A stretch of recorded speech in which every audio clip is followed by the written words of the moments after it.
মাত্র ৬,০০০ টাকা দিয়ে ২০,০০০ টাকা ইনকাম, তাও আবার ২ মাসের মধ্যে।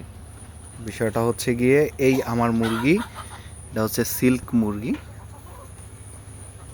এই ৩টা মুরগি কিনছিলাম ৬,০০০ টাকা দিয়ে। আর এইটা থেকে এইখানে হচ্ছে গিয়ে ৮-১২টা বাচ্চা আছে। এগুলো সব সিল্কের বাচ্চা। এর বয়স প্রায় ৭-৮ দিন। আরও আছে এই যে এইখানে এই মুরগিটার বাচ্চা হচ্ছে প্রায় ২ মাসের উপরে বয়স হয়ে গেছে। এইগুলো হচ্ছে গিয়ে ২ মাসের উপরে বয়স। ৩টা আমি বিক্রি করছি ৩,০০০ টাকায়।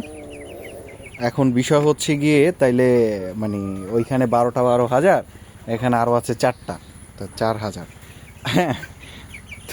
তো টোটালে মোটামুটি ডিম আমার কাছে আরও ডিম আছে প্রায় ৩০ থেকে ৩৫টা ডিম আছে। এগুলো আবার হচ্ছে লেয়ার মুরগি, এগুলা ডিমের জন্য রাখা হয়েছে। তো আমার কাছে ডিম আছে হচ্ছে গিয়ে প্রায় ২০-২৫টার মতো। সো এইখানে একটা রাবা 2টা মুরগি, তো ৬,০০০ টাকা দিয়ে টোটালে মোটামুটি ২০-২৫,০০০ টাকা অলমোস্ট 2 মাসে কামানো হয়ে গেছে। সো বিজনেস করতে চাইলে, শর্টকাটের মধ্যে করতে চাইলে অনেক কিছু দিয়ে করা সম্ভব, যদি আপনি সেই বিষয়টা নিয়ে অভিজ্ঞ থাকেন। সো আজকের ভিডিওটা এই পর্যন্তই। যদি ভালো লেগে থাকে অবশ্যই আমাদের চ্যানেলটা সাবস্ক্রাইব করবেন, লাইক কমেন্ট শেয়ার করে আমাদের পাশে থাকবেন। আসসালামু আলাইকুম।